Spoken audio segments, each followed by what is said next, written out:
रविवार दिनांक 27 जुलै 2025. नियम व अटी लागू हे नाटक बघितलं बालगंधर्वमध्ये. कॉमेडी नाटक आहे, पण त्याच्यातनं घेण्यासारखं पण आहे थोडंसं, म्हणजे काउन्सिलिंग पण आहे नवीन पिढीचं, नवीन जोडप्यांचं वगैरे वगैरे. तर थोडक्यात आजचेच प्रॉब्लेम जे नवरा बायकोचं बिझी असतात, पटत नाही, वेळ देऊ शकत नाही वगैरे वगैरे, तर आणि मग शेवटी डायव्होर्सपर्यंतची वेळ येते. तर कसं ही वेळ येऊ द्यायची नाही, कसं म्हणजे एकमेकांवर प्रेम आहे पण तरी तुम्हाला कसा वेळ मिळत नाही, तर त्याच्या मागचे सोल्युशन्स वगैरे असं सांगितलंय. तिघच जण आहेत, संकर्षण कराडे आहे, अमृता देशमुख आहे आणि एक भिडे म्हणून आहे. तर संकर्षण कराडे आणि अमृता हे दोघं नवरा बायको असतात, कपल असतं, 4 वर्ष झालं असतं त्यांच्या लग्नाला. आणि हा म्हणजे साधारण कुटुंबातनंच आला असतो, पण आई वडिलांनी खूप कष्ट घेऊन त्याला शिकवलं असं, तो हुशार विद्यार्थी म्हणून छान त्याला म्हणजे नेहमी टॉप रँकमध्ये राहणारा, आणि त्याच्यामुळे त्याला चांगल्या कंपनीत नोकरी पण मिळाली असते, आणि तिथे पण हार्डवर्क आणि त्याच्या सिन्सिअरिटीमुळे त्याला बेस्ट एम्प्लॉई म्हणून अवॉर्ड पण मिळालेला असते. तर तो अवॉर्ड सोहळा असतो, पण ह्या सगळ्या याच्यामध्ये त्याला आपल्या बायकोला काही फारसा वेळ देता येत नसतो, आणि तिची तीच कंप्लेंट असते की तू मला एक 10 मिनिटं सुद्धा माझ्याकरता काढू शकत नाहीस का. तर त्याही दिवशी जेव्हा तो अवॉर्ड घेऊन घरी येतो, तर हिने त्याला म्हणजे सरप्राईज म्हणून त्याच्या आवडीची पनीर मसाला केला असतो, त्याच्याकरता एक गिफ्ट आणलेलं असतं वगैरे वगैरे, पण तो आल्यावर काही त्याचं तिच्याकडे लक्षच नसतं, नुसतं फोनवर तो असतो बिझी, आणि हो का बघ ती काही जे बोलते त्याच्यावर हो का, आणि सारखे फोनवरच असतो, आणि तो क्रेडिट पण तिच्या कलिगला देतो. तर मग ती थोडीशी खट्टू होऊन जाते, म्हणजे नाराज व्हायला लागते. मग अशातच अशा छोट्या छोट्या प्रसंगांनी त्यांचं सारखं म्हणजे वादावादी व्हायला लागते. तू मला माझ्याकडे लक्ष देत नाही, किंवा तुला माझ्याकरता वेळच नाही आहे. तर मग शेवटी ते दोघंही आपापल्या बहिणींशी बोलतात की काय करावं, सारखं आमचं आजकाल वाद होतोय. मग त्यामुळे तुम्ही एका काउन्सिलरकडे जा, म्हणून मग ते मॅरेज काउन्सिलरकडे एका जातात. तर तो एक विचित्रच माणूस दाखवलाय, मजेदार. त्याची एक काम करण्याची पद्धत वेगळीच असते.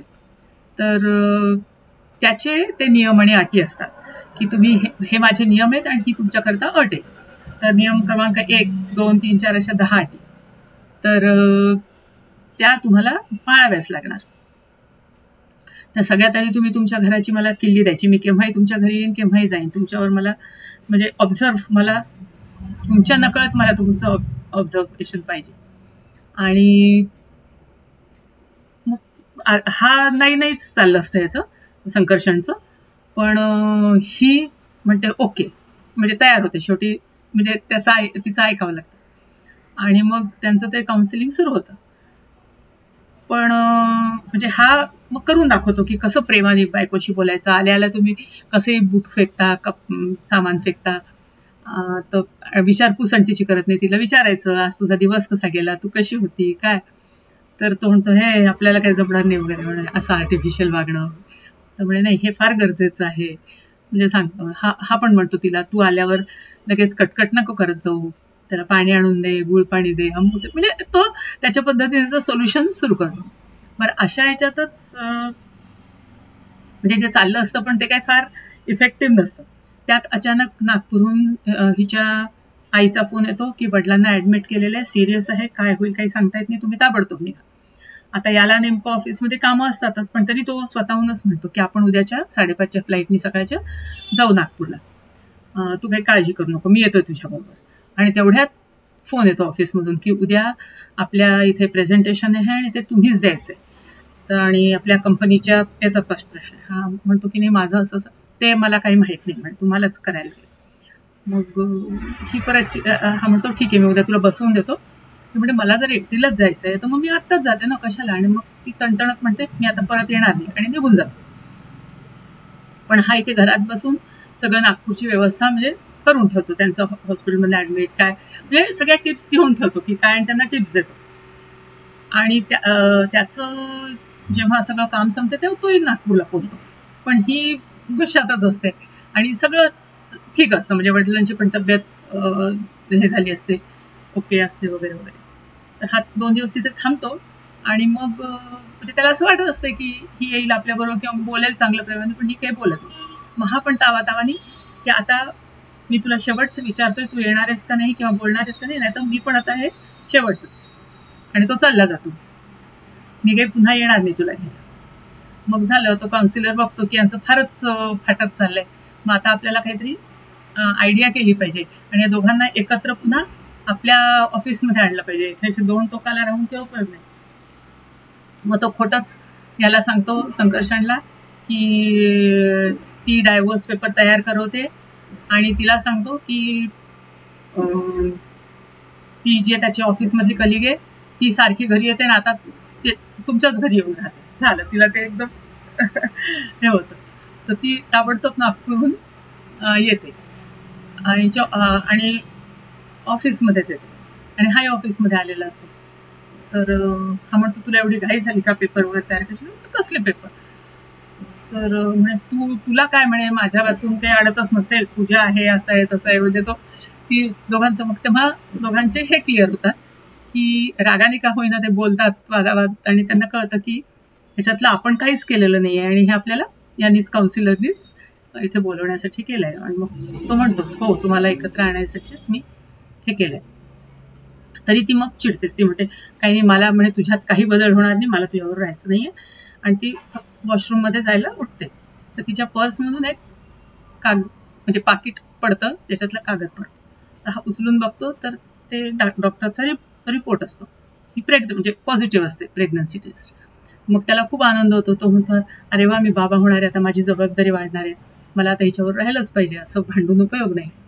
मग तो म्हणतो तिला की ठीक आहे, तुला जायचंय ना, तू जा उद्या परत, पण आता तरी घरी चल, काही पूजा कोणी नाहीये. मग घरी येतात, पण ती म्हणजे सगळं बांधाबांध करते, निघायची तयारी करते.